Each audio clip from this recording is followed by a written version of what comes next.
Purnandaji and all the guests, we welcome you on behalf of the Institute and for today's lectures and subsequent interactions. Today's lectures, as you know, the topic is on cryptology, science of cryptology and its applications to Internet of Things. And that will be given by Professor Bimal Rai, a very notable scientist and mathematicians from Indian Statistical Institute. And I'll give a very brief introductions to him before we start the talk. But at the same time, I would like to mention a few things to you that after the talk is over, which is about 1 hour or so, and then it will be open for interactions, your comments, as well as your questions. But please, wait for the microphone to go to you so that, your questions are heard by everybody, not just the speaker. And they will appreciate much more in that case. Everybody will appreciate the answers very much. So, and one at a time, please, and questions should be short and specific, and not too many. Just one question per person should be most desirable, and then you can take another turn later on, or you can, maybe the speaker would be happy to talk to you after we get dispersed, because the staff has to go back, at certain time after winding up everything in the hall. And today's, as I said, that Professor, I will give a short introductions. He studied and in his schooling, secondary examinations from R.K. Mission Vidyalaya, Narendrapur, and B.Stat honors and M.Stat degrees from Indian Statistical Institute, and PhD degree from the University of Waterloo, Canada. He is a professor at Indian Statistical Institute till to date. Also held various academic positions at State University of New York Polytechnic, New York, the University of Waterloo, Canada, University of Ottawa in Canada, Carleton University in Canada, INRIA in France, and Lund University in Sweden. And his research interests include statistics, cryptology, and combinations. And he received many awards, many honor and awards. He received Padma Shri Award from Government of India, IBM Faculty Award, NASI Reliance Platinum Jubilee Award, INSA Teacher Award, etc. He is a fellow of the National Academy of Science, India, and Indian Society for Probability and Statistics. And he is also a member of Indo-French and Indo-Japan Science Councils, National Board of Higher Mathematics, and Reserve Bank of India's expert committees, etc. So he has a very, very, attractive credentials. So, and the topics that he would be talking on is very, very current. It's creating a storm rather abroad and moving at a very, very fast rate. And what's coming, so he'll give you some idea that what's coming in science of cryptology, and as well as Internet of Things. The Internet of Things, to some people it may not be clear. I'm sure that Professor Rai will explain it to you very well. This basically, it's these days, because of the availability of inexpensive electronic devices and internet and softwares. So it involves interactions of all devices and human being, everything in the buildings, vehicles, and everywhere. It's interactions, goes to the network, and they interact by themselves without any human interference. So there are a lot of good examples, I'm sure, that Professor Troy will be talking about. You was also the director of ISI. Oh, I see. I'm very sorry. Yes, I'm very sorry. I probably missed that one. So, director of ISI also, actually. So he's out of his modesty, I guess he didn't include this in the short biodata. But yes, I remember that. He was director of ISI at one time. Now,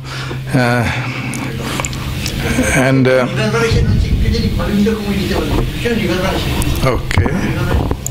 Maybe I should move back. Can you hear me? The volume.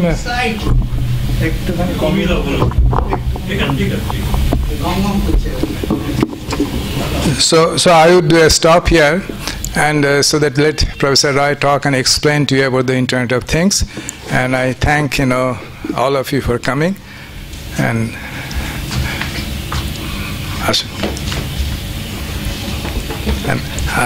I would request.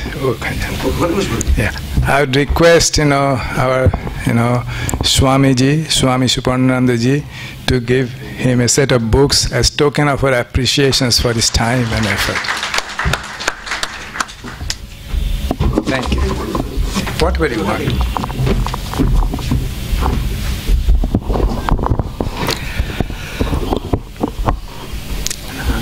আমার যখন উনি অনুরোধ করেছিলেন বোধহয় মাস তিনেক আগে যে আমাকে এরকম একটা পরিবেশে বা সভাতে এই ধরনের একটা বিষয়ে বলতে হবে। আচ্ছা, সবাই কি বাংলা বোঝেন নাকি? বাংলা বোঝেন, তাই তো? তাহলে আমি মূলত বাংলাতে বলার চেষ্টা করবো আর কি। কারণ আমি মনে আছে আমি সত্যেন বোসের জন্মদিনে একবার নিমন্ত্রিত হয়ে গেছিলাম এবং আমি ইংরেজিতেই বলছিলাম। তারপরে বললেন যে সত্যেনবাবু কিন্তু বাংলাতে বিজ্ঞান প্রচার করার জন্য আপ্রাণ চেষ্টা করেছিলেন। তারপর থেকে আমি যেখানে অবাঙালি শ্রোতা বিশেষ নেই, আমি চেষ্টা করি বাংলায় বলার জন্য। আমি সেখানে খুব লজ্জিত হয়েছিলাম যে সত্যেনবাবু জন্মদিনে আমি ইংরেজিতে বলে এলাম। তার একটা কারণ আছে, আমাদের তো যেভাবে আমাদের বড় হওয়া হয় আর কি, আমরা তো ইংরেজিতেই মোটামুটি বলতে শিখি। মানে আমাদের যে বিজ্ঞান পড়া, অঙ্ক পড়া, বইপত্র ইংরেজিতে, বলা ইংরেজিতে, যেখানে যাই সেভাবে বাংলাটা চর্চা করে হয়ে ওঠে না আর কি। তা আমি সেদিন সত্যদার কাছে অনুমতি নিয়ে নিয়েছিলাম যে সত্যদা আমি কি বাংলায় বলতে পারি? বলছি হ্যাঁ, বাংলা ইংরেজি যা মিশিয়ে এসছে বলবি। তা আমি বাংলাতেই বলার চেষ্টা করবো, কারণ মাঝে মাঝে হয়তো ইংরেজিতে চলে যেতে পারি। তো এরকম একটা বিষয় নিয়ে বলা আমার কাছে তো একটা মানে আমি বলবো যে এক ধরনের কঠিন কাজই। আমি সাধারণত আমরা সেমিনার দিতে অভ্যস্ত, যেখানে আমি পাওয়ার পয়েন্ট প্রেজেন্টেশন দিই, জিনিসগুলো ব্যাখ্যা করি, এবং এগুলো সাধারণভাবে আমাদের ভাষায় একটু টেকনিক্যাল হয়ে যায় আর কি। মানে সাবজেক্টের মধ্যে ঢুকে যেতে হয়। এবার সেখানে না ঢুকে কী করে বিষয়টাকে বলা যায় সেটা বলাও কিন্তু আমাদের পক্ষে একটা আমি বলবো চ্যালেঞ্জ তো বটেই। আমি সেই চেষ্টাটাই করছি আর কি। আমি দুটো সভাতে বোধহয় সত্যদার উপস্থিতিতে বক্তৃতা দিয়েছিলাম। সত্যদা বাংলায় দিয়েছিলাম পুরোপুরি, এবং সত্যদা বলেছিলেন যে তুই ঠিকঠাকই বলছিস। তা আমি সেই সত্যদার আশীর্বাদ অনুগ্রহ নিয়েই আমি শুরু করছি আর কি। তা আমি ফার্স্টে বলবো যে আমাদের যে মূল বিষয়টা মানে ক্রিপ্টোলজি ব্যাপারটা কি, তারপরে বলবো যে এই আইওটি ইন্টারনেট অফ থিংস সেটাই বা কী, আর এই দুটোর মধ্যে যোগসূত্রটা কী। আমি মূল ব্যাপারে বলার আগে আমি একটা জাস্ট ছোট্ট ঘটনা বলবো। এই মাসখানেক আগে আমি সুরাটে গেছিলাম। সুরাটে দক্ষিণ গুজরাট বিশ্ববিদ্যালয় আছে, তাদের কম্পিউটার সায়েন্স বিভাগের সুবর্ণ জয়ন্তী উপলক্ষে আমাকে ওদের ভিসি নিমন্ত্রণ করেছিলেন প্রধান অতিথি হওয়ার জন্য। তা আমি ওখানে গেলাম, অনুষ্ঠান হলো। তারপরে সুরাটের যিনি মিউনিসিপ্যাল কমিশনার তিনি এসেছিলেন, তিনি আমাকে বললেন যে আপনি একটু কাইন্ডলি আমার অফিসে আসবেন, আমি আপনাকে একটা জিনিস দেখাবো। তা আমি সুরাটের মিউনিসিপ্যাল কমিশনার অফিসে গেলাম, গিয়ে দেখলাম যে একটা এরকম বড় হল ঘর, তাতে চতুর্দিকে বড় বড় টিভি। আমার কাছে টিভি মনে হচ্ছে, টিভি স্ক্রিন আর কি বলবো। এবং এক একটা টিভি স্ক্রিনে এক একজন লোক কিছু দেখে যাচ্ছে আর কি। তো আমি হঠাৎ দেখলাম যেরকম একটা আওয়াজ ট্রিগার করলো, বললো যে আরে এই গাড়িটা স্পিড করছে। হ্যাঁ, ওখানে কিন্তু পুলিশ নেই, ওখানে ও স্ক্রিনে বসেই দেখছে একটা গাড়ি স্পিড করছে কিনা। তারপরে দেখা গেলো একটা গাড়ি রেড লাইট দিয়ে বেরিয়ে গেল। হ্যাঁ, সেটা কিন্তু ওই টিভি স্ক্রিনে বসে বসেই ওই একটি লোক অবজার্ভ করে যাচ্ছে, এবং সেই এগুলো রিপোর্টগুলো আবার জেনারেট হয়ে যাচ্ছে, এবং ফাইন টাইনগুলো, শাস্তিগুলো যথারীতি তার কাছে পৌঁছে যাচ্ছে, পুলিশ ডিপার্টমেন্টে পৌঁছে যাচ্ছে। এই সবগুলো ওই একটি ঘরের মধ্যে বসেই সব হচ্ছে আর কি। তারপর যেমন বললো যে যেমন ধরুন রাত্রিবেলা যদি কোনো রাস্তায় কি সন্দেহজনক লোকের হাঁটা চলা দেখা যায়, সেটা আরেকজন লোক বসে একটা স্ক্রিনেই দেখছে আর কি। ইমিডিয়েটলি ওটা একটা মেসেজ জেনারেট হয়ে নিয়ারেস্ট পুলিশ স্টেশনে চলে যায়। এবং পুলিশ সেই সন্দেহভাজন ব্যক্তিকে ধরার চেষ্টা করে, জিজ্ঞাসা করার চেষ্টা করে। এক জায়গায় একটা যেহেতু ধোঁয়া উঠছে, সেটা যদি কোনো স্ক্রিনে ধরা পড়ে তাহলে কিন্তু ওটা ইমিডিয়েটলি একটা নিয়ারেস্ট যে দমকল স্টেশন আছে সেখানে খবরটা চলে যাচ্ছে আর কি। এই সবগুলো কিন্তু এই একটা ঘর থেকেই সমস্ত কন্ট্রোল হচ্ছে আর কি। এবং এটা বোধহয় এটা বোধহয় TCSE বোধহয় করেছে এই পুরো জিনিসটা, সিস্টেম ডেভেলপ, কিন্তু আলটিমেটলি এই জিনিসটা চলছে খুব স্মুথ। এবং এখানে ওই লোকজন কিন্তু রাস্তাঘাটে আর কেউ নেই। ওরা করেছে কি, এই নানা জায়গায় ওই 4-5টা করে ক্যামেরা বসিয়ে দিয়েছে আর কি। ওই সুরাট শহরে উনি বললেন যে প্রায় 600টা জায়গাতে ওরা গোটা 6 করে প্রায় 3600 মতো ক্যামেরা ওখানে ইনস্টল করা আছে। এবং সেই ছবিগুলোই স্ক্রিনে আসছে। এই স্ক্রিনে যেগুলো আসছে সেগুলোকে ওদের সফটওয়্যার দিয়ে ইন্টারপ্রেট করছেন। এই ছবিগুলো মানেটা কি, তার থেকে কি অ্যাকশান হবে সেটাও আরেকটা সফটওয়্যার দিয়ে জেনারেট করছে। অ্যাকশানগুলো জেনারেট হচ্ছে আর কি। এই ছবিতে এই হলে মানে একটা নর্মাল ছবি যাচ্ছে, হঠাৎ কিছু ব্যতিক্রম হলো কিনা, সেই ব্যতিক্রম মানে কি, এই পুরো জিনিসটা কিন্তু ওখানে একদম সুন্দর করে ইমপ্লিমেন্ট করা আছে। এটাই হচ্ছে আমার মনে হলো যে একদম প্রথম ইনস্ট্যান্স অফ যেটা আমরা বলি ইন্টারনেট অফ থিংস। মানে ওই একটা ইন্টারনেট দিয়ে এই পুরো জিনিসটাকে কন্ট্রোল করছে ঘরটা এর মধ্যে বসে। এটা কিন্তু মানে এটা কারেক্টনেস নিয়ে তো কোনো মানে সন্দেহের ব্যাপার নেই। এবং এটা খরচও খুব কম, মানে একবার ইনস্টল করতে যা খরচ হয়েছে তারপর কিন্তু অ্যাকচুয়ালি খুব কিছু খরচ নেই। আর এটার অ্যাপিল তো খুব মানে মানে সাধারণভাবে যেটা বলা হয় ট্রান্সপারেন্সি, যেটা আমাকে কমিশনার বলছিলেন আর কি, বেশ ফেয়ারলি ইয়ং IAS অফিসার একজন, যে একদম ট্রান্সপারেন্ট।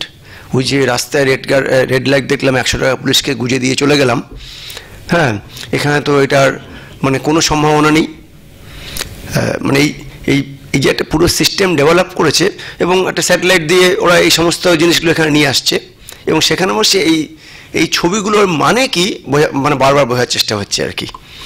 এটা হচ্ছে আমার প্রথম উদাহরণ মনে হলো, যেটাকে আমি বলবো ইন্টারনেট অফ থিংস। মানে এই IoT মানে অনেক কিছু আর কি। তেমন এটা হচ্ছে আমার প্রথম যেটা আমি দেখলাম যে ভারতবর্ষের একটা ছোট শহরে, আমাদের থেকে অনেক ছোট শহর সুরাট, এটা কিন্তু অন্য সব শহর, বম্বেতে নেই বা দিল্লিতে নেই বা আহমেদাবাদে হয়নি, সুরাটে একটা পরীক্ষামূলকভাবে রাজ্য সরকার একটা করেছে। আমি তার সাকসেস দেখে এলাম। আমি ভাবছি কবে আমার কলকাতায় এটা হবে বা সমস্ত শহরে এটা হবে। এটার ফিজিক্যাল সিকিউরিটি থেকে শুরু করে মানে একদম মানে আমি বলবো একটা দুর্ভেদ্য একটা কিছু ওরা জিনিস, একটা ফর্ম ওরা ওখানে বানিয়ে ফেলেছেন আর কি। তা আমি আরও কিছু বলবো ইন্টারনেট অফ থিংস কি, যে এখানে কী কী আবার মানে সমস্যা আছে মানে সেটাও বলবো। মানে আমি তো সবসময় বলি যে এটা তো একটা সবসময় দুপক্ষের গেম হয়। মানে আমি কিছু করব আর সবাই সেটা মেনে নেবে, সেটা তো না ভাবাই বোধহয় বুদ্ধিমানের কাজ।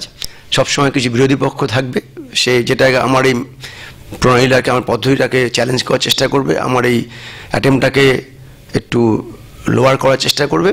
সেটা কিভাবে করা হবে এবং তারই বা প্রতিকার কীভাবে হতে পারে সেগুলো আমি আস্তে আস্তে ডিফারেন্ট ভিন্ন ভিন্ন উদাহরণে আসবো। এটা হচ্ছে একটা IoTর উদাহরণ। এবার আমি একটু ক্রিপ্টোলজিতে চলে আসি, মানে বলার আগে যে কেন ক্রিপ্টোলজি এখানে খুব ইম্পর্টেন্ট। মানে এখানে পসিবল থ্রেটটা কী আর সেই থ্রেটের দাওয়াইটা বা কী। আচ্ছা, ক্রিপ্টোলজি মানে আমি একটুখানি পেছাতে হবে আর কি এই জিনিসটা মানে রাখি। ক্রিপ্ট কথাটার মানে হচ্ছে হাইডিং, মানে লুকিয়ে রাখা। আর লজি মানে যেমন বায়োলজি, জিওলজি, ফিজিওলজি, লজি মানে হচ্ছে একটা সিস্টেমেটিক স্টাডি, লজি মানে। তো আমি যদি এটা জাস্ট আক্ষরিক অর্থ ধরি ক্রিপ্টোলজি, এটার অর্থ হচ্ছে যে এই জিনিসপত্র লুকোনোর একটা সিস্টেমেটিক স্টাডি, একটা বিজ্ঞানগত পদ্ধতি যাতে জিনিসপত্র লুকিয়ে রাখা যায়। তো আমরা জিনিসপত্র লুকিয়ে রাখি কেন, নানা কারণে আছে। আমি সাধারণত লুকিয়ে রাখি না। আমি নরেন্দ্রপুরে পড়েছি, আমি ডেস্কে কোনোদিন তালাই মারিনি। আমি ISA হস্টেলে ছিলাম, কোনোদিন আমার তালাই মারিনি। কোনো জিনিস থাকে লুকোয়। ইনফ্যাক্ট আমি একটা মজার কথা বলতে পারি, আমরা যখন ISA-তে পড়ি আমাদের একবার দার্জিলিং সব মিলে ছাত্র মিলে বেড়াতে যাব। সবার থেকে টাকা তোলা হয়েছিল, বেড়াতে যাওয়া হবে। এবং তারপর সেই 78 সালে খুব ভয়ঙ্কর বৃষ্টি হয়েছিল, জানি না মনে আছে কিনা, এবং কলকাতা পুরো বন্ধ হয়ে গেছিলো, ট্রেন বন্ধ হয়ে গেছিলো, আমরা বেড়াতে যেতে পারিনি। যারা আমাদের কর্তা মানে যারা মস্তান ছেলেরা ছিল, যারা সব টাকা পয়সা কালেক্ট করে সব ব্যবস্থা করেছে, এবার তো হবে না, কিন্তু যাওয়ার উপায় নেই। আমরা হয়তো কোনো মতে খিচুড়ি খাচ্ছি ডাইনিং হলে। আমি দিন 5-7 বাদে যখন জল নেমে গেল, তখন জানলাম যে সমস্ত টাকা আমার বিছানার তলায় রাখা ছিল। আর আমার ঘর কোনোদিন তালা মারা হয় না, ওটাই নাকি সবচেয়ে নিরাপদ। আমার সবসময় খোলা, তা লুকিয়ে রাখার তো একটা কারণ থাকবে। আচ্ছা, এবার আমি যদি ইতিহাস ভাবি যে আমরা প্রথম কবে মানে এভিডেন্স দেখি যে এরকম জিনিসপত্র লুকোচাপা করা হচ্ছে, লুকিয়ে রাখা হচ্ছে, সে একদম গ্রিক আমলে। গ্রিক আমলে ছোটো ছোটো যদি বলি সিটি স্টেট, মানে নগর রাজ্য ছিল আর কি। এবং এক একটা এই সিটি স্টেটে হয়তো 10,000, 15,000, 5,000 লোক। একটা রাজা সাধারণত এই দেওয়াল দিয়ে ঘেরা থাকতো এবং সবসময় যুদ্ধ করতো। হ্যাঁ, সে যে যার নিজের পেরিফেরি বাড়ানোর চেষ্টা করে যাচ্ছে। হয়তো দুজন মিলে আবার দুজন রাজা মিলে কলিউট করে আরেকটা রাজা যুদ্ধ করে তাকে হারাবে, এই ধরনের যুদ্ধ চলছিল। এটা মেডিয়েভেল আগে এই ধরনের যুদ্ধ, এখনও যুদ্ধ চলে, তখন যুদ্ধ চলছিল, অবাক হওয়ার কিছু নেই। যখন দুটো রাজা যখন কোনো একটা ষড়যন্ত্র করছে আর তৃতীয় রাজার বিরুদ্ধে, তখন তাদের মধ্যে তো কিছু আদান প্রদান করতে হবে বাক্যের। তখন দূত মারফত ওরা ওদের স্ট্র্যাটেজি নিয়ে আলোচনা করতে হবে। একটা খবর পাঠালো আর একটা খবর পাঠালো। এবার কীভাবে আমি যদি বুঝতে পারি যে কোনো তৃতীয় রাজা যে এরা কিছু মতলব করছে, বারবার দুধ যাচ্ছে এখান থেকে ওখানে, ওখান থেকে ওখানে, তখন ও করবে কি, দুধটাকে ধরে দুটো থাপ্পড় মারবে, কাগজটা নিয়ে নেবে, জিনিসটা পড়ে নেবে। সেটাই হতো, মানে সে কোনো রাজা দেখতে পায়। তখন এক রাজা একটা বুদ্ধি বার করেছিল, যেটা একটু সময় লাগতো আর কি একটা খবর পাঠাতে। ও করতে দুধকে মাথাটা ফার্স্টে নাড়া করে ফেলতো, করে এই যে মাথার খুলির ওপরে যেভাবে টাট্টু করে যে জিনিসটা খবরটা পাঠাবে আর কি, সেটা লিখতো আর কি। লিখে কিছুদিন অপেক্ষা করতো চুলটা একটু গজানোর জন্য, তারপরে ওকে ঘোড়ার পিঠে ছেড়ে দিত, হাতে কিছু নেই। এবার ওকে যদি কেউ ধরলেও তো কিছুই পাবে না এবং ছেড়ে দিত। তারপর ও যখন ওই রাজার কাছে গেল, ওই রাজা তো নিয়মটা জানেন, ওর মাথাটা কামিয়ে ফেলতো, ওটা পড়তেন।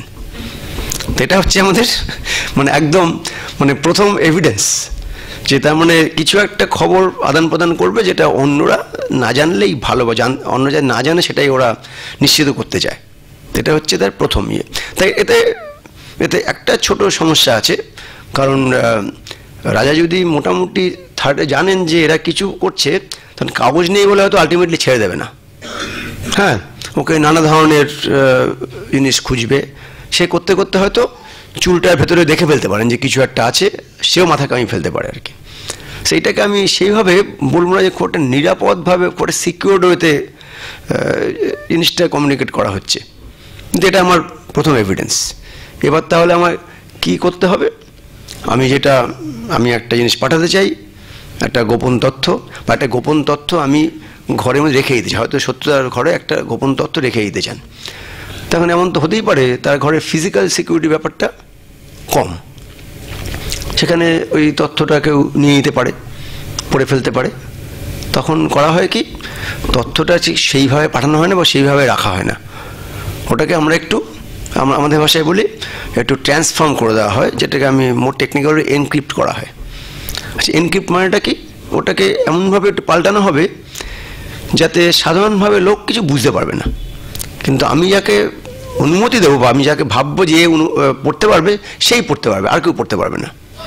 যেমন একটা উদাহরণ দেওয়া যাক, এটা জুলিয়াস সিজার করতেন, মানে নিয়মিত।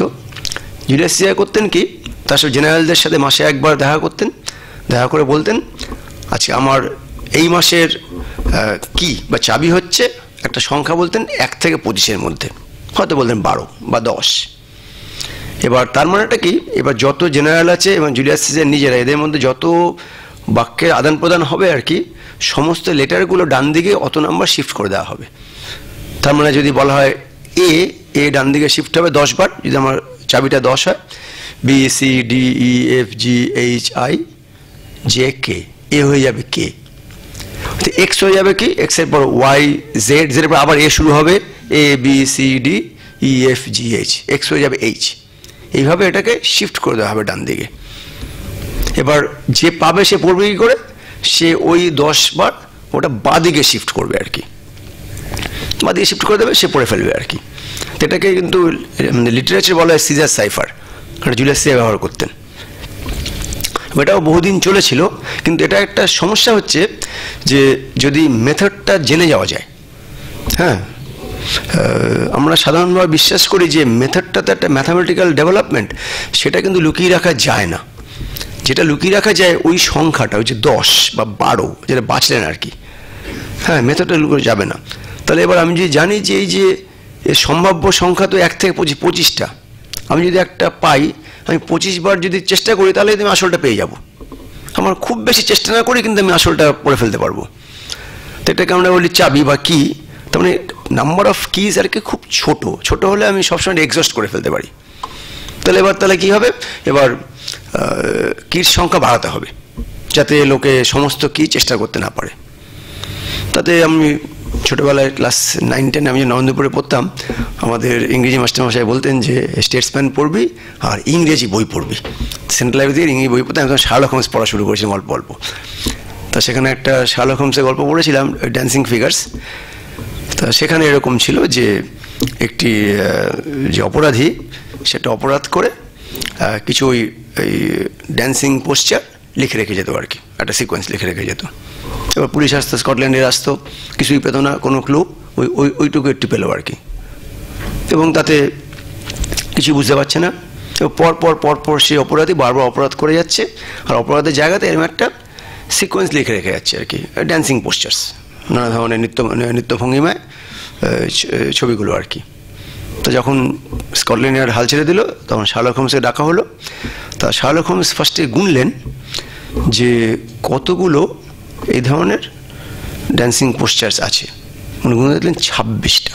এই 26 ওনার মাথায় ক্লিক করলো যে এটা হয়তো ইংরেজিটায় লিখছে, এটা সাবস্টিটিউট করছে, এর জায়গায় হয়তো একটা ফিগার, বির জায়গায় আরেকটা ফিগার, সির জায়গায় আরেকটা ফিগার, এরকম। এবার তাহলে এই ধরনের তো অনেক সম্ভাবনা আছে, মানে এর জন্য 26টা পসিবিলিটি হতে পারে, এর জন্য যদি একটা বাঁচি তাই বির জন্য বাকি 25টার মধ্যে যে কোনো একটা হতে পারে, সির জন্য বাকি 24টা যে কোনো একটা হতে পারে। তাহলে এই ধরনের যে আমরা বলি করেসপন্ডেন্স, তো 26 ফ্যাক্টোরিয়াল হতে পারে, সে হিউজ নাম্বার, একটা তো ট্রাই করতে পারবো না। আর যেন জুলিয়াস সিজারের সময় আমি 1 থেকে 25 ট্রাই করলে আমি জানতাম পেয়ে যাবো, এখানে তো 26 ফ্যাক্টোরিয়াল আমার পক্ষে সম্ভবই না। যেহেতু সম্ভব নয়, তাহলে এবার শার্লক হোমস তো আর আমাদের মতো মানে এরকম সাধারণ বোকা মানুষ নন, উনি বুদ্ধিমান লোক। তো উনি বললেন যে না না, নিশ্চয়ই অন্য কোনো উপায় থাকবে। তো উনি প্রথম মানে দেখলেন, মানে আর্থার কোনান ডয়েল অবশ্যই, যে ইংরেজিতে কিন্তু সমস্ত লেটার ইকুইফ্রিকুয়েন্টলি আসে না। তার মানে এই যে ড্যান্সিং পোস্টারগুলো আছে, কোনোটা অনেকবার এসছে, কোনোটা খুব কমবার এসছে। তো ইংরেজিতে উনি জানেন সবচেয়ে বেশিবার আসে। তিনি দেখলেন যেই ফিগারগুলো বেশিবার আসছে সেটাকে বলেন নিশ্চয়ই যেগুলো প্রায় একেবারে কম আসে সেগুলো এক্স বা জেড হবে, ইর পরে আসে এ, তারপরে সাধারণভাবে ভায়ালগুলো কনসোনেন্টের চেয়ে বেশি আসে, কনসোনেন্টের মধ্যে টি সবচেয়ে বেশি আসে। এই ইংরেজি সাহিত্য সম্বন্ধে ওনার যে ধারণা, সেই ধারণাগুলো উনি এর উপর প্রয়োগ করলেন, করে কিন্তু পুরো জিনিসটা উদ্ধার করে ফেললেন।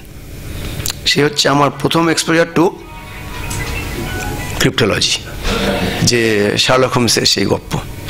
দ্বিতীয় এক্সপোজার আমার ক্লাসমেট আছে, আমি জানি পার্থর মনে আছে কিনা, আমাদের একজন অঙ্ক মাস্টার ছিলেন অসাধারণ ভালো, কল্যাণদা এখনও আছেন, আমাদের নীলাচলদা এখন নেই। তা কল্যাণদা আমাদের সাথে একটা গেম খেলেছিলেন, তখন জানতাম না। আমি ইনফ্যাক্ট কল্যাণদাকে পরে বলেছিলাম যে আপনার অজান্তেই আপনি আমাদেরকে ক্রিপ্টোলজি শিখিয়ে ফেলেছিলেন।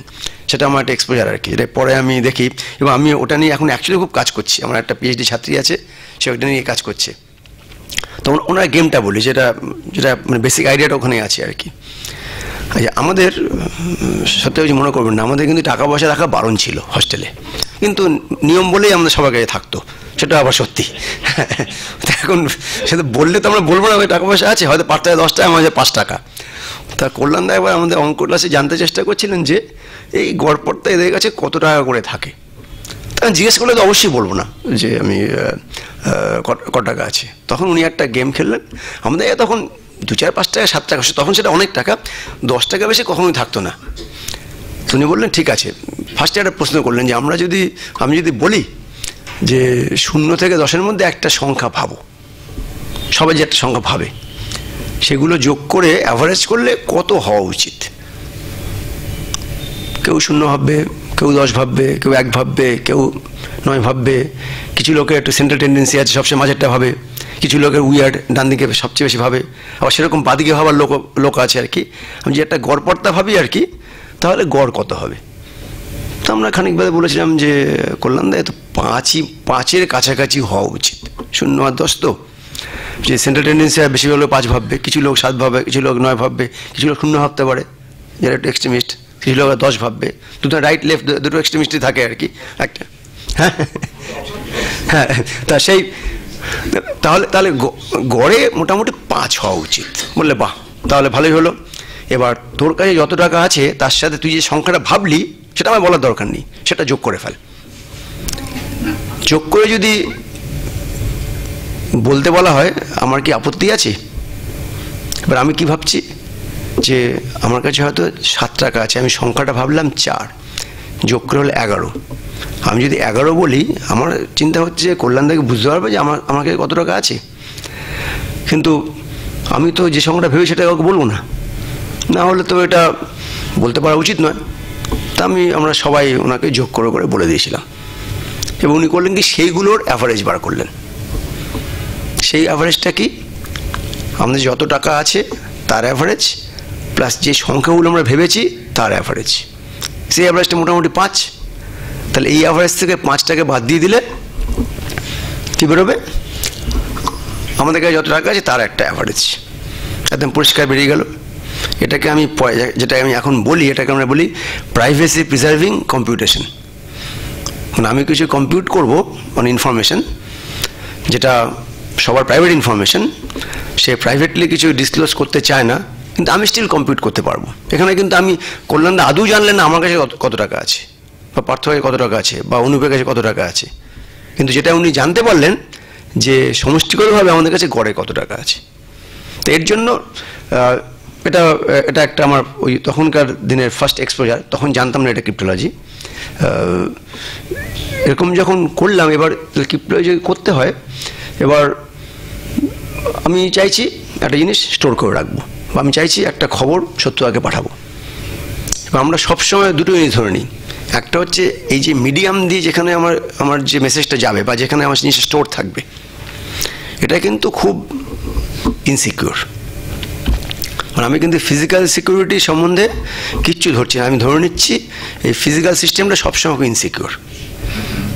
মানে আমি যদি আমার কম্পিউটারকে স্টোর করি, আমি যদি আমার ফাইলে কিছু কাগজপত্র ঢুকিয়ে রাখি, মানে লোকের পক্ষে সেই কম্পিউটার হ্যাক করা সম্ভব, আমার এই তালা রেপ্লিকেট করে ওটা খুলে ফেলা সম্ভব, খুলে কাগজ নিয়ে নেওয়া সম্ভব। তাহলে আমরা এই যে মিডিয়াম অফ স্টোরেজ বা মিডিয়াম অফ কমিউনিকেশন, সেটাকে আমরা ধরে নিই সবসময় অত্যন্ত ইনসিকিউর।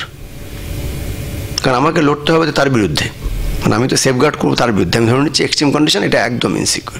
আচ্ছা, আরও একটা, আমি যে মেথডটা ইউজ করব, সেই মেথডটা কিন্তু মানে কোনো গোপন ব্যাপার নয়। কারণ আমি যদি আমার যদি একটা মোবাইলে আমি যদি একটা এনক্রিপশান ইনস্টল করি আর কি, যাতে আমি আর আপনি কথা বললে এটা এনক্রিপ্ট হয়ে যাবে, লোকে ট্যাপ করলে কিছু বুঝতে পারবে না। তো এটা কিন্তু একজনের প্রচেষ্টা নয়, এখানে প্রথমে অনেকটা অঙ্ক লাগে, সেই অঙ্ক থেকে তারপরে কিছু অ্যালগরিদম ডেভেলপ হবে, সেটাকে তার কমপ্লেক্সিটি স্টাডি করতে হবে, এটা কতক্ষণে করা যায়, ভালো করে করা যায় কিনা, ওটার মধ্যে একটা সফটওয়্যার ইঞ্জিনিয়ারিং অ্যাসপেক্ট আসবে, সবচেয়ে ভালো ইমপ্লিমেন্ট করা, তারপরে ইমপ্লিমেন্ট করা হবে, তারপর সেটা আবার সেই জিনিসটা চলে যাবে, ইলেকট্রনিক্স ইঞ্জিনিয়াররা করে, আমি কি বুঝি না, এফপিজিএতে বা অ্যাসিকে নিয়ে যাবে, গিয়ে একটা ছোট চিপ তৈরি হবে, সেই চিপটা আমার মেশিনে বসবে। এত লোক ইনভলভড, তো এই জিনিসটা লুকিয়ে রাখা সম্ভবই নয়। কিন্তু আমরা ধরে নিই এই যে পুরো মেথোডোলজি, সেটা কিন্তু সবাই জেনে যাবে। মানে আমি কিন্তু সেফগার্ড করছি এটা আমার ওয়ার্স্ট পসিবল কেসের উপর আর কি, ওটা সবাই জেনে যাবে। আমার channel of storage, channel of communication একদম কমপ্লিটলি আনসেফ। তাহলে কি আমার কাছে আছে? আমার কাছে একটা চাবি বলবো, একটা কি বলে বস্তু আছে, যে আমি যদি ওই জুলিয়াস সিজার ওটা ভাবি আর কি, ওই কটা ঘর শিফট করব, আমি যে শিফট করব সেটা সবাই জানে, কিন্তু ওটা তো আমি 10 হতে পারে, 12 হতে পারে, এটা আমি পছন্দ করছি, ওটাকে আমি চাবি বা কি, এই জিনিসটা আমি কাউকে বলবো না। এই একটা সংখ্যা, যেটা কি আমি আর যারা জিনিস রিসিভ করে তারা আছে, আর কেউ জানতে পারবে না। এই কিটাই একমাত্র আমার যত সিকিউরিটির সেন্স, আমার সব কিন্তু ওই কি রেসপেক্টে। এবার আমি কি মানে প্রমাণ করতে চাইব যে আমি আর সত্যদা কিছু কমিউনিকেট করছি, তার মধ্যে একটা মেথোডোলজি আছে, সেই মেথোডোলজি আমি ধরে নিচ্ছি সবাই জানে। আচ্ছা, এবার তার মধ্যে একটা চ্যানেল আছে যেখান দিয়ে আমরা কমিউনিকেট করছি, হয়তো ফোন বা ইমেল বা হয়তো কোনো ফ্যাক্স দিয়ে। আমি যেভাবে কমিউনিকেট করি সেই কমিউনিকেটের মধ্যে এই চ্যানেলটা কিন্তু একদম আনসেফ, মানে যে কেউ ওটা ট্যাপ করে পড়তে পারে। ধরে নিচ্ছে দুটো, মানে কি শুধু কোনটা জানে না, আর যা যাচ্ছে সেটা সবাই পড়তে পারছে। মানে চ্যানেলটা আনসেফ, কি যাচ্ছে সেটা সবাই দেখতে পাচ্ছে, পড়তে পারছে, পুরো ম্যাথামেটিক্যাল এবং এই যে চিপের ডিজাইনটা পর্যন্ত সবাই জানে। ইলেকট্রনিক্স ইঞ্জিনিয়ার চিপ ডিজাইন করে চিপটাও সব জানে আর কি। কি জানে না শুধু ওই চাবিটা, কিটা। এবার আমার যেটা প্রমাণ করার দায়, যদি লোককে বলতে হয় যে এটা খুব নিরাপদ, খুব সিকিউর, আমায় দেখাতে হবে যে এত সব জেনেও তার থেকে এই কিটাকে কম্পিউট করা বা উদ্ধার করা, এটা একটা দুরূহ কাজ। আমি অসম্ভব বলবো না, দুরূহ কাজ। এই দুরূহ কাজটা আমরা কী করে করি? আমাদের অঙ্কে না ছোটোবেলা থেকে জানতাম এগুলো কঠিন, আমি জানতাম না, পরে জেনেছি এগুলো খুব কঠিন। যেমন ফ্যাক্টরাইজ করা, ছোটোবেলায় যেমন করতাম, এখন জেনে ওটা অত্যন্ত কঠিন কাজ। একটা বড় সংখ্যা দিলে আমি জীবনেও করতে পারতাম না। হ্যাঁ, এটা খুব খুব কঠিন কাজ। মানে আমি একটা বড় সংখ্যা দিলে অ্যাকচুয়ালি ফ্যাক্টর করা যায় না, মানে অনন্তকাল লেগে যাবে। তো আরও কিছু ছিল, যেমন ছোটোবেলায় একটা গেম খেলা হতো, আমরা বলি ন্যাপস্যাক। একটা জিনিস দেওয়া হলো আর কিছু ওয়েট দেওয়া আছে, ওই পাল্লা বাটখারা ওজন করছি, একদিকে জিনিসটা বসালাম আর একদিকে বাটখারা চাপিয়ে যাচ্ছি।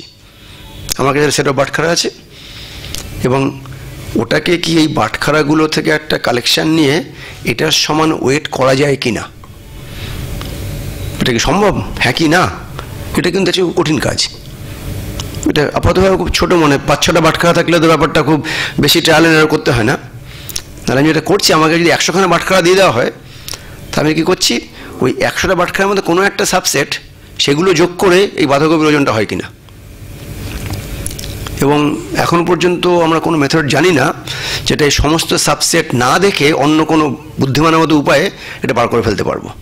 ওই 100টা মানে বাটখারার সাবসেট তো 2 পাওয়ার 100, সে তো কারোর পক্ষে করা সম্ভবই না।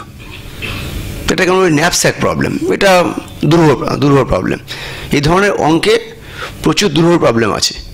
তা আমরা যেটা দেখানোর চেষ্টা করি যে কেউ যদি কোনো ম্যাজিকে ঈশ্বরের স্বপ্ন দেখে, যদি এরকম অ্যাকচুয়ালি কিটা যদি উদ্ধার করে ফেলতে পারে না পারে, আমি দেখাবো যে সে এসেনশিয়ালি এই আমার দুর্বল সমস্যাগুলোর মধ্যে একটা সলভ করে ফেলেছে। আমি একটা সিস্টেম বিল্ড করছি, যেটা হচ্ছে আমি অ্যাসিউম করে নিচ্ছি যে ফ্যাক্টর করাটা সোজা নয়। তাহলে এবার আমি দেখাবো, আমি যখন একটা স্কিম পুরোপুরি প্রেজেন্ট করবো, এই চিপ টিপ সব দিয়ে সব কিছু জানলো, শুধু কিটা জানে, কিটা যদি কেউ বার করতে পারে এসব থেকে, তার মানে সে অ্যাকচুয়ালি একটা এত বড় নাম্বার ফ্যাক্টর করে ফেলেছে। এই প্রমাণটা আমি দেখাবো। এবং যেহেতু সেটা সম্ভব না, সেহেতু লোকে বিশ্বাস করবে যেটা একটা secured way of doing things. এটা হচ্ছে সিকিউরিটির একটা স্ট্যান্ডার্ড, যেইভাবে দেখাবো। আমরা বলি রিডাকশান টু এ হার্ড ম্যাথামেটিক্যাল প্রবলেম। এরকম প্রচুর ম্যাথামেটিক্যাল প্রবলেম আছে, যেমন লগারিদম আমরা ছোটোবেলায় করেছিলাম। লগারিদম কিন্তু এক্স্যাক্টলি বার করা যায় না। আমরা টেলার সিরিজ এক্সপানশন আমি ছোটোবেলায় বুঝতাম, যখন স্কুলে পড়ছি, একটা লক টেবিল দেখতাম পেছনে, এরকম যোগ গুণ করলে ওটা যোগ হয়ে যায়, আবার অ্যান্টি লক দেখতাম। হ্যাঁ, কিন্তু লগারিদম অ্যাকচুয়ালি বার করা যায় না। খুব লাকি হয়, 10 স্কোয়ার 100 টু দ্য বেস 10 2 হয়ে গেল। নাহলে যে আমি যে লগ 117 টু দ্য বেস 10, এ কিন্তু অ্যাকচুয়ালি বার করা যায় না। আমরা টেলার সিরিজ পড়েছিলাম পরে কলেজে, টেলার সিরিজ এক্সপানশন নিয়ে যতগুলো টার্ম নিলাম ততটা কারেক্ট হলো আর কি। ওটা তো ইনফাইনাইট সিরিজ, লগারিদম কিন্তু অ্যাকচুয়ালি বার করা যায় না। আর সেখানে যদি আমার নাম্বার রিয়েল নাম্বার না হয়, আর ডিসক্রিট নাম্বার হয় আর কি। ডিসক্রিট নাম্বার হচ্ছে আমার যেটা আমি কাজ করছি সব ফাইনাইট নাম্বার আর কি, যেমন জানি কিনা আমরা যে বলি যেমন ফাইনাইট গ্রুপ, রিয়েল নাম্বার হলো ফাইনাইট গ্রুপ হলে এই লগারিদম তো আরও করাই যায় না। সেটা কিন্তু এখন পর্যন্ত আমরা জানি যে লগারিদম কিন্তু বার করা কোনো উপায় আমাদের জানা নেই। আমরা অ্যাপ্রক্সিমেটলি বার করি, কিন্তু সঠিক জিনিস বার করার এখন পর্যন্ত আমাদের কোনো উপায় জানা নেই। তাহলে এবার আমি এইভাবে প্রচুর অঙ্কের প্রবলেম আছে আর কি, আমরা অ্যাপ্লাই করি সমস্ত লিস্টে আমরা ফার্স্টে বানিয়ে ফেলি আর কি, যে এইগুলো অ্যাজ অফ টুডে কঠিন কঠিন অঙ্ক, মানে এইগুলো করা যায় না। এবার আমরা যখন একটা সিস্টেম ডেভেলপ করি, একটা জিনিস স্টোর করার বা কমিউনিকেট করার, ওটার উপর ভিত্তি করেই আমাদের মেথড তৈরি হচ্ছে ultimately up the level of that ASIC বা অ্যাসিক চিপ। এবং আমরা প্রমাণ করি যে যদি কেউ বাই এনি ম্যাজিক ওই কিটা উদ্ধার করতে পারে, তাহলে সে ওই কঠিন প্রবলেমটা সলভ করেছে। সেটা যেহেতু জানি এখন পর্যন্ত হয়নি, সেহেতু আমি জানি নিরাপদ। এটা হচ্ছে একটা উপায় আমরা বলি যেটা এটা সিকিউরড কিনা। আর আরেকটা উপায় আছে সিকিউরড কিনা, সে হচ্ছে আমাদের ধারণা বিংশ শতাব্দীর বোধহয় one of the top mathematician Claude Shannon, অনেক হয়তো নাম জানেন, ফরাসি সায়েন্টিস্ট। ক্লড শ্যানন একটা নোশন অফ ইনফরমেশন চালু করেছে। আমি বেশি অঙ্কের মধ্যে যাব না। ইনফরমেশন মানে আমি যেমন একটা উদাহরণ দিই, এখানে কেউ তামিল নেই তো তামিলরা অসন্তুষ্ট হতে পারেন, যে তামিলদের মধ্যে জানেন তো যে বেসিক্যালি দুটো সেক্ট, আয়ার আর আয়েঙ্গার। আমরা ঠাট্টা করে বলতাম আয়াররা হচ্ছে এইভাবে ছাপ্পা দেয় আর আয়েঙ্গার এইভাবে ছাপ্পা দেয়। আয়ার এই সংখ্যায় বেশি, আয়েঙ্গারের সংখ্যায় কম। আচ্ছা, কিন্তু আরেকটা জিনিস আমি দেখেছি যে আপনি দেখবেন যে আয়ারদের মধ্যে যারা আছে তাদের অধিকাংশই কিন্তু গায়ের রং ডার্ক, মানে আমার মতো আর কি। আর আয়েঙ্গারদের অধিকাংশই কিন্তু ফর্সা, খুব কম কালো হবে আর কি। আর আয়ারদের মধ্যে ফর্সা খুব কম হয়। তখন এটা যে আমি বলছি আর কি, তার মানে কি যে গায়ের রংটা ওদের কাস্ট সম্বন্ধে খানিকটা ইনফরমেশান দিচ্ছে। এটা হচ্ছে আমার ইনফরমেশন ভিত্তি আর কি। এটা ম্যাথামেটিক্যালি শ্যানন ডিফাইন করেছিলেন ওই মিউচুয়াল ইনফরমেশন। এবার ওনার সেই ইনফরমেশনে এখানে কি আমি যদি কাস্ট আর গায়ের রং এদের মধ্যে যদি ওনার শ্যাননের ইনফরমেশন যদি আমি মিউচুয়াল ইনফরমেশন কম্পিউট করি, এটা কিন্তু জিরো হবে না, বেশ অনেকটাই বেশি হবে আর কি। তার থেকে বলা যাচ্ছে যে গায়ের রংটা কিন্তু কাস্টে খানিকটা পরিচয় দিচ্ছে। ইনফ্যাক্ট বাঙালি ব্রাহ্মণরা কালো ব্রাহ্মণ আমি খুব কম দেখেছি। হ্যাঁ, মানে অনেক কিছু, এটা হচ্ছে ইনফরমেশন, আমার মিউচুয়াল ইনফরমেশন, দুটো জিনিসের মধ্যে ইনফরমেশন আছে। এবার শ্যাননের ইনফরমেশন দিয়ে উনি বলছেন যে যদি আমি প্রমাণ করতে পারি যে আমার যে জিনিসটা আমি অ্যাকচুয়ালি পাঠাতে চাই বা স্টোর করতে চাই, আর যেটা আমি পাঠাবো বা স্টোর করব, এই দুটো স্ট্রিং এদের মধ্যে মিউচুয়াল ইনফরমেশন যদি জিরো হয়, তাহলে আমি বলবো এটা হচ্ছে পারফেক্টলি সিকিউর। তার মানে এটা এই সাইফারের মধ্যে আমার আসল জিনিসের কোনো ইনফরমেশন নেই। যদি হ্যাঁ কোনো ইনফরমেশন নেই আর কি। তাই শ্যাননের নোশন অফ ইনফরমেশনে সেটা হচ্ছে আরেকটা উপায়। আমি যদি দেখাতে পারি যে এরকম আমি একটা সাইফার সিস্টেম বিল্ড করলাম, যেরকম একটা ব্ল্যাক বক্স, আমি আমার মেসেজ ঢোকালাম, সাইফার বেরোলো, এটা আমি রাখতে চাই বা এটা আমি পাঠাতে চাই, তারপরে এইটা পাঠাবো, এটা রাখবো। আমি দেখাতে পারি যে এই দুটো স্ট্রিংয়ের মধ্যে বা সিকোয়েন্সের মধ্যে মিউচুয়াল ইনফরমেশন শ্যাননের নোশনে জিরো, তাহলে বলবো যে এটা একদম নিরাপদ। এক্স্যাক্ট জিরো তো হয় না, সে তো অ্যাবস্ট্রাক্ট ব্যাপার আর কি। এবং আমরা এটা সাধারণভাবে বলি যে এটা ইকুইভ্যালেন্ট টু, আমরা ক্রিপ্টোলজিতে বলি যে tossing an unbiased coin independently as many Times as I like. হ্যাঁ, সেটা তো আনবায়াসড কোন কোথায় পাই আমি তাই জানি না। হ্যাঁ, এটা হচ্ছে অনেকটা সেরকম আর কি। একটা আনবায়াসড কয়েন যেখানে হেড আর টেলের সম্ভাবনা সমান সমান, এবং সেটা আমি ইন্ডিপেন্ডেন্টলি টস করে যেতে পারছি, একটার প্রভাব একটার উপর নেই আর কি। তো এটা একটা অ্যাবস্ট্রাক্ট জিনিস। তো সেটা হচ্ছে আমার সবচেয়ে অ্যাবস্ট্রাকশন। আমরা সবসময় এটাই রিডিউস করি আর কি, যে এই যে ইনফরমেশনটা এইভাবে রিডিউস করা যায় কিনা। এবার সেটা আমি জানি এক্স্যাক্টলি জিরো হবে না। এবার যদি জিরোর খুব কাছাকাছি হয়, তাহলে আমি বলবো যে এটা নিরাপদ। এইভাবে আমরা যখনই কোনো একটা জিনিসের যখন এই যে একটা সিস্টেম যখন আমরা স্টাডি করি আর কি, এটা নিরাপদ কিনা হয় ওই ম্যাথামেটিক্যাল প্রুফ দেখার চেষ্টা করি। এটাকে কেউ যদি ম্যাজিক দিয়ে ব্রেক করতে পারে, তাহলে কোন অঙ্কের প্রবলেমটা আমি সলভ করে ফেললাম। যদি আমি এটা এস্টাবলিশ করে ফেলতে পারি, তাহলে আমি জানি এটা কঠিন, এটা খুব সিকিউর। অথবা আমি যদি দেখাতে পারি আমি যা পাঠাতে চাই আর যা পাঠাচ্ছি তার মধ্যে যদি মিউচুয়াল ইনফরমেশন শ্যাননের নোশানে ভেরি ক্লোজ টু জিরো, তাহলে জানবো এটা খুব নিরাপদ। মানে কেউ যদি এটা পেয়েও যায়, আমার আসল জিনিস সম্বন্ধে আর কোনো আইডিয়া হবে না। এই দুটোভাবে আমরা কিন্তু টেস্ট করবো। এর জন্য আমরা রিসার্চ করছি, সারা পৃথিবী রিসার্চ হচ্ছে, প্রচুর মেথড আছে আর কি, হাউ টু সিকিউর দিস। সেবার আমি আবার আইওটিতে চলে আসি। হ্যাঁ, এবার আইওটিতে কি হচ্ছে, একটা জায়গায়, আমি সুরাটের গল্পটাতে যাই। একটা জায়গায় একটা ইভেন্ট হচ্ছে, মানে একটা দল হয়তো ডাকাতি করতে চাইছে একটা বাড়িতে, তার যে মুভমেন্টগুলো সেটা তো ওখানে ক্যাপচার হচ্ছে। সে ক্যাপচার দেখে, মুভমেন্ট দেখে সন্দেহ হচ্ছে, সাথে সাথে একটা রিপোর্ট জেনারেট হচ্ছে, সেটা চলে যাচ্ছে নিয়ারেস্ট পুলিশ স্টেশনে, তাই তো? এখানে কিন্তু কি হচ্ছে, একটা ইনফরমেশন, ওখানে একটা ক্যামেরা একটা ইনফরমেশন ক্যাপচার করলো, সেটাকেও ওয়্যারলেস দিয়ে, সাধারণত এগুলো ওয়্যার্ড হয় না, ওয়্যারলেস দিয়ে বা যে ওয়্যারলেস কমিউনিকেশন যে নেটওয়ার্কগুলো আছে সেটা দিয়ে ওটাকে পাঠাচ্ছে এই মিউনিসিপ্যাল কর্পোরেশন অফিসে। আসল জায়গা হচ্ছে ওইটাতেই। এবার আমি যদি খুব ভয়ঙ্কর ডাকাত হই, আমি কী চেষ্টা করব, যে এই চ্যানেলটাকে আমি করাপ্ট করতে পারি কিনা। তার মানে যেই মেসেজটাই ও ক্যাপচার করুক না কেন, আমি আমার নয়েজ যে চ্যানেলে ঢুকিয়ে দেবো, ওই নয়েজটাই মেসেজটাকে ডমিনেট করে ফেলবে। মানে বোঝা যাচ্ছে, মানে একটা ছবি যাচ্ছে, আমরা 5 জন মিলে একটা বাড়ির সামনে ঘরে গেছি, একজন হয়তো সেই বাড়িটার দেওয়াল টপ করার চেষ্টা করছে। তো এই ছবিটা তো যে ক্যামেরা ক্যাপচার করলো, ওটা তো একটা ইন্টারনেটের থ্রু দিয়ে আর কি, না ক্যামেরা ভাঙা একটা ব্যাপার না, ক্যামেরা ভাঙাটা ওরা ইমিডিয়েটলি রিপেয়ার করে ফেলবে, মানে সেটা খুব একটা বুদ্ধিমানের কাজ নয়। তার থেকে ওরা চাইবে যে এই যে কমিউনিকেশন চ্যানেলটাকে একটু করাপ্ট করে দেওয়ার। মানে এই ধরনের অনেক ধরনের সিগন্যাল, মানে নয়েজ জেনারেট করা মিডিয়াম আছে, এগুলো আমাদের ভাষায় সিগন্যাল আর কি।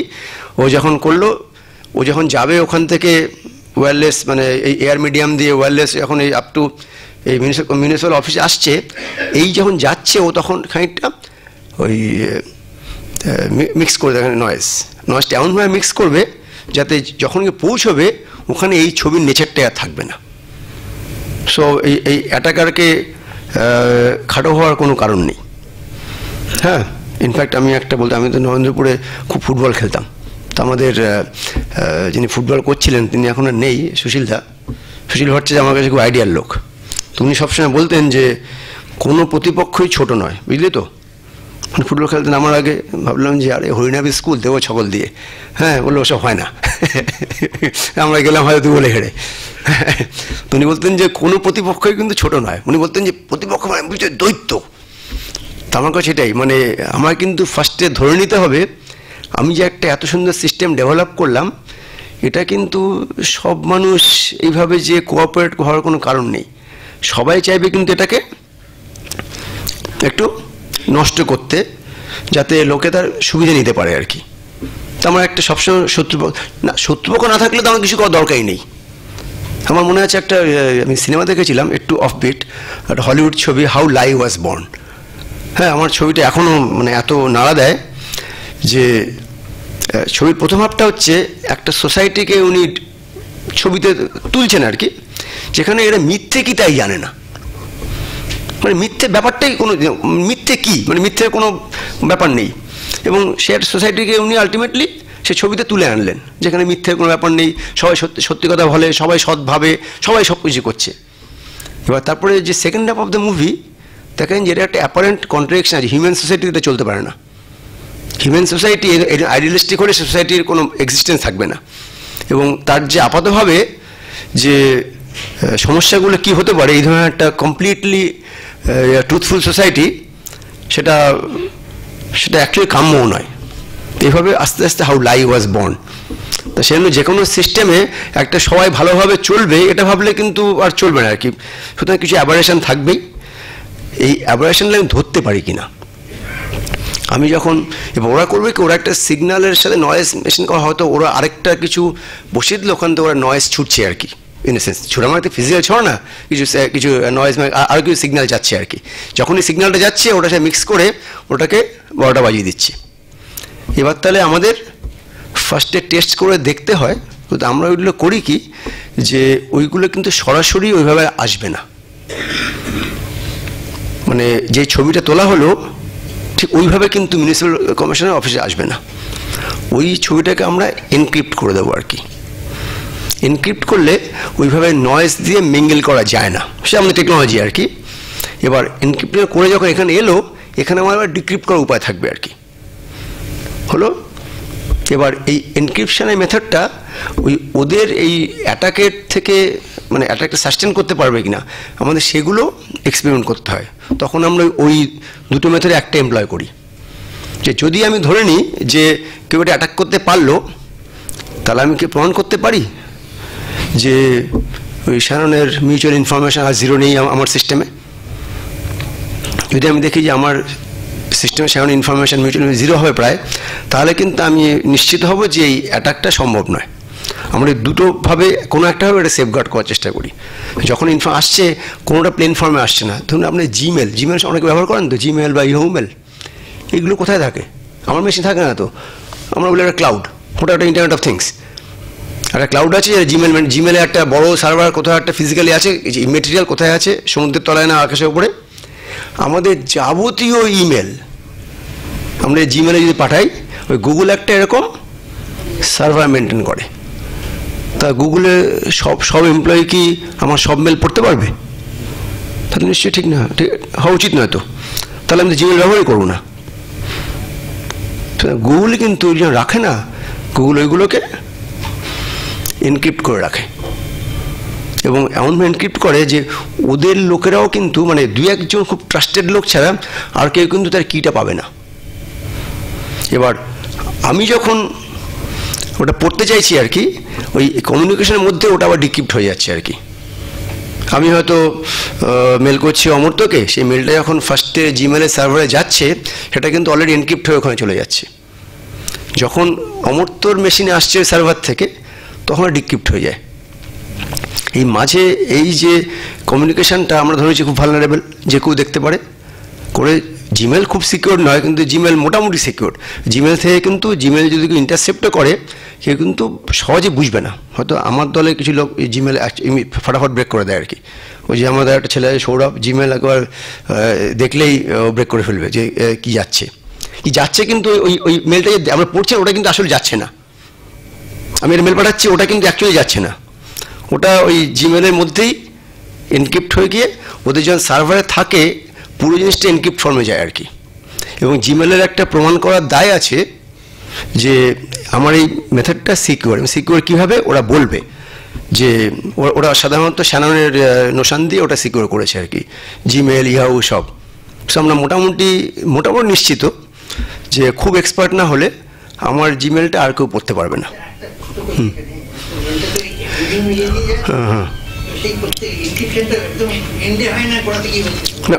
একদম গোড়াতে হয়ে যায়, আর হয় না। হ্যাঁ, আমার মেশিনে হয়ে যাচ্ছে এনক্রিপশনটা। মানে ওই যে গুগলে যে ওয়েসটা আছে না, যে অপারেটিং সিস্টেম ইউজ করছি, সেখানেই ওটা এনক্রিপ্ট হয়ে যাচ্ছে। আবার ওয়েসটাই ডিক্রিপ্ট করে আর কি। এই আমার ওয়েস থেকে ওর ওয়েসের মাঝে পুরোটাই কিন্তু এনক্রিপ্টেড জিনিস ঘোরাফেরা করছে আর কি। আচ্ছা, এবার আমার তো এটা ইন্টারনেট অফ থিংস, মানে এটা আমি ইন্টারনেট ইউজ করছি। না, হ্যাকাররা যেটা করবে, আমি এনক্রিপ্ট, যেমন আমি বলছি আমার দলে একটা লোক আছে, ছেলে আছে খুব মানে বড় হ্যাকার আর কি। হ্যাঁ, ও কিন্তু একটা জিমেল যদি জিমেলটা যদি ক্যাপচার করতে পারে কি যাচ্ছে, ও তার থেকে আসলটা উদ্ধার করে ফেলতে পারে। কারণ আমরা জিমেলে অ্যালগোরিদম জানি, এবং ওটা খুব স্ট্রং নয়, ওটা একটু এফোর্ট দিলে, বুদ্ধি দিলে ওটা ক্র্যাক করে ফেলা যায়। মানে হ্যাকাররা যেটা চেষ্টা করে, হ্যাকাররা ওই চ্যানেলটাকে হ্যাক করবে বা মেশিনটাকে হ্যাক করবে। হ্যাঁ, এবং স্টোর থাকে না, ওটা কিন্তু অ্যাকচুয়ালি ওই ফিজিক্যাল ফর্মে থাকে না, ওটা এনক্রিপ্ট হয়ে স্টোর থাকে বেসিক্যালি মেশিনে। আমার যে স্ক্রিনে আসছে, তখন আমি দেখছি যে এটা খুব ক্লিন ব্যাপার। স্টোরেজ, কমিউনিকেশন সব কিন্তু এনক্রিপ্টেড থাকে। জিমেলের নিজস্ব আছে, ইয়াহুর একটা মেল আছে, হয়তো হটমেলের একটা নিজস্ব স্কিম আছে। হ্যাকাররা ওই স্টোরেজ মিডিয়াম থেকে উদ্ধার করবে বা কমিউনিকেশন চ্যানেল থেকে উদ্ধার করবে। তার থেকে ওরা চেষ্টা করে যে আসল জিনিসটা খুঁজে বার করতে পারে কিনা।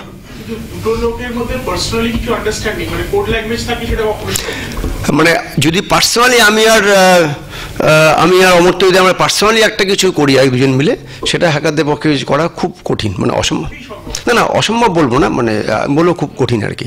আমরা কী মেথড তার উপর ডিপেন্ড করছে তো। মানে জিমেল ইমেল এরা যে ধরনের জেনারেল মেথড ইউজ করে, সেগুলো অত স্ট্রং নয়। যেমন ধরুন ওই যে আরেকটা ইন্টারনেট অফ থিংস চলে আসছে, যে এটিএম কার্ড, খুব সিরিয়াস, রাইট? মানে কী করি আমরা ফার্স্টে কার্ডটা এটিএম মেশিনে ভরলাম, হ্যাঁ, এবার তারপরে যেই ঢুকলাম একটা কমিউনিকেশান চালু হলো আমার এটিএম মেশিনের সাথে আসল সার্ভারের। কোনো ওয়্যার টোয়ার নেই, কিন্তু একটা নেটওয়ার্ক আছে, একটা ওয়্যারলেস নেটওয়ার্ক আছে, যেখান দিয়ে এই আমার এটিএম মেশিন আর ব্যাংকের যে মেইন সার্ভারটা সেটা হয়তো ফিনল্যান্ডে কোথাও পড়ে আছে বা সমুদ্রতলায় কোথাও পড়ে থাকতে পারে, সেই সার্ভারে গেল আর কি। যেই সার্ভারে গেল তখন ও জানতে চাইবে যে আমি সেই লোকটা কিনা। একটা পিন বলে বস্তু আছে, তখন ও পিন জানতে চাই, এটাকে আমরা বলে একটা চ্যালেঞ্জ ছুড়ে দেওয়া আর কি। পিন জানতে চাইলো, আমি পিনটা যখন বলবো ও তখন মেলাবে যে এই লোকের এই পিনটাই ওর সিস্টেমে আছে কিনা। যেই দেখলো এক, তখন ও আমাকে ট্রানজ্যাক্ট করতে পারমিশন দেবে, না দেবে না?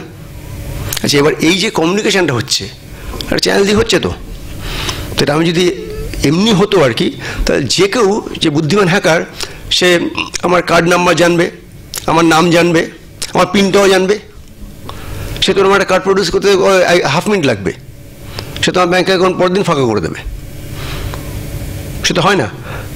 সুতরাং ব্যাংক যারা এগুলো ইনস্টল করে তাদের দায় থাকে যে এই যে কমিউনিকেশান হচ্ছে এটিএম মেশিনের সাথে ওদের ব্যাংকের মেইন সার্ভার থ্রু ইন্টারনেট, হ্যাঁ, সেটা যে সিকিউর। তার মানে তারা যখন এই যে আরবিআইতে পারমিশন দেয়, আরবিআই একটা সেল আছে যারা এটা ইভ্যালুয়েট করে বলবে যে এটা সিকিউর।